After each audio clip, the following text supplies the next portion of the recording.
The Buccaneers Season 2 Episode 4, Is Lizzy Going to Marry Theo? I am aware that there are other reasons why the fourth episode of the Buccaneers Season 2 is titled, Ice Cream, don't you think? Despite the use of euphemisms, this episode felt more raucous than previous ones, and even if I'm still unsure of the direction this is go, I'm now fully committed once more. Since Lizzy appears more suited to the more conventional definition of duchess, I believe Theo would have fell for her if he had never met Nan. In fact, I do think Theo and Lizzy make a nice couple, because Nan is such a renegade, that is. We still don't know how the tides are going because the season is just halfway over. To turn, but I do know that I want all 5 of the girls to be happy, even though that seems really difficult right now. That being stated, let's dive right into episode 4's romance and scandal.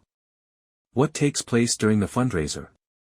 Theo throws his own dance party at the start of episode 4 since he knows he's preparing something huge. When we see where he ends up, it appears that he was meticulously planning a strategy, even if it seemed like he was just acting intoxicated. Theo chooses to attend the fundraiser that Hector has been throwing on a regular basis for the past 5 years. However, Theo has never before appeared. Additionally, he places bids that are significantly higher than those of the others, which clearly makes him the talk of the town. Hector becomes enraged by this and questions why the stranger has shown here.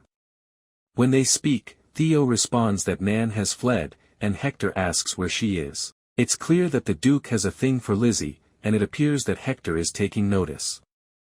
Theo responds that his life has only just began when Lizzy subsequently inquires about how he's actually doing since Nan left. Conchita and Dickie invite Mabel to play badminton with them since they had discovered the ideal match for her at the fundraiser. Naturally, Mabel lacks the maturity to recognize that this is a setup, but Honoria is aware of it right away. Mabel returns to Honoria, who doesn't appear to be very thrilled, when she finishes playing. Mabel informs her that it doesn't matter to her, even though she claims it was a setup.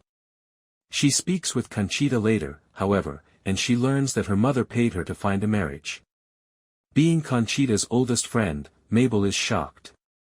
When she asks why Conchita would agree to do it, she responds that she is highly skilled at it and that everyone has been pleading with her to assist them ever since Cora. Mabel claims that she never discussed money before, but Conchita informs her that now that she is a mother, she must care about providing her daughter with the same kind of life that they have had. What happens in Italy? On the other hand, Guy is shocked when Nan appears in Italy until Jinny and Freddie arrive. Everything looks a little strange, and when they get at the house, Nan just watches in silence as Guy and Jinny describe how this mess is actually their modest home. Nan senses right away how strange everything is, and she feels as though she's becoming involved where she shouldn't be. Jinny, meantime, believes she is the issue as she interfered with Nan and Guy's ability to live this ideal existence. Guy, for his part, simply finds it incomprehensible that this is possible. Nan informs them that she has made a permanent move and will not be returning. That she will cohabitate with them from now on. Guy is upset with Nan for unexpectedly showing up so many months after he wrote the letter. He assures her that he has always wanted her around, but she questions whether he no longer loves her or doesn't want her there. When he's in a new town, when he sees something lovely, or even just to share the best ice cream. Perhaps Nan genuinely thinks that everything will work out and they'll be alright when she tells him that they should buy the ice cream right away. They get to dance together, have fun, and smile for the first time in months at a wedding, so for a while it really feels that way. However, Jinny is frightened when James pays her a visit at the same time.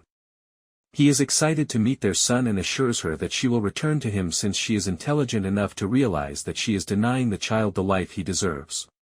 Jinny tells James to go after removing Freddie from his grasp. We all know that he is a cunning, terrible man, and this is simply his way of trying to trick her into falling into his trap. He informs her where hotel he is staying at and then departs. Even though Nan is the only one who can help her, Jinny feels depressed and doesn't want to disrupt Guy and Nan's fun when she hears them laughing. Thus, she decides what she believes she ought to have done long ago. She chooses to accompany Freddie to James. Mama, I'm afraid. When Jinny's Italian friend sees Nan and Guy together, I'm not sure if she will be worried about Jinny or jealous. But I really hope she's helpful.